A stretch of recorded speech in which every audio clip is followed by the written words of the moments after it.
Sumama ang pakiramdam ng ilang nakatira sa paligid ng Bulkang Kanlaon matapos nitong pumutok kanina. May mga inilikas na ring mga residente.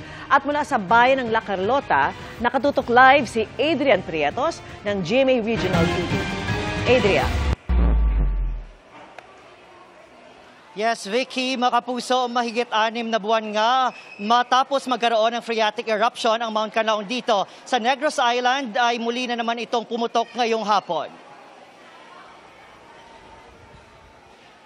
Ikinagulat ng mga residente sa barangay Maaw na boundary ng Bago City at La Carlota City, Negros Occidental ang pag-ulan ng abo sa kanilang lugar.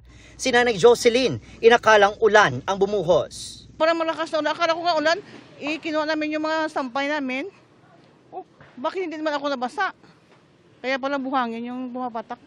Ang ilan sa kanila, kaagad na pumasok sa kanilang mga bahay at pansamantalang iniwan ang mga panindang gulay at prutas sa gilid ng kalsada. Ang ilan, sumama pa ang pakiramdam. Para naninikip yung dibdib namin. Dami alikabok sa daan. Maraming asupre na nakakapit sa mga paninda. Huwag man mahimo kay medyo pigado, matikin ng lang, tagid tiyagaan eh. Umakyat kami sa taas ng ano namin at saka maglagay ng mask. At magkuha ng basahan na basa para ipuna sa mga lamisa.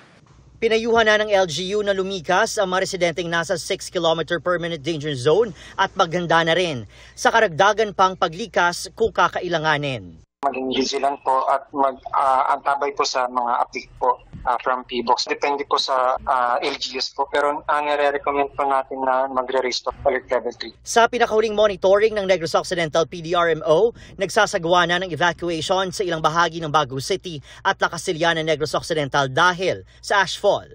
Pinapayuhan naman ang mga residente na gumamit ng face mask at iwasang lumabas ng bahay upang makaiwas sa epekto ng ashfall. Nakahanda naman ang disaster response team sa pag-deploy, ganun din ang mga kakailanganing food at non-food items. Samantalang, ayon naman sa CAAP manager ng Bacolod Sila International Airport na si Engineer John William Fuerte, wala pang kanselasyon ng flights ngayong hapon. Magpapalabas ng abiso ang CAAP kung sakaling may ipapatupad na cancellations.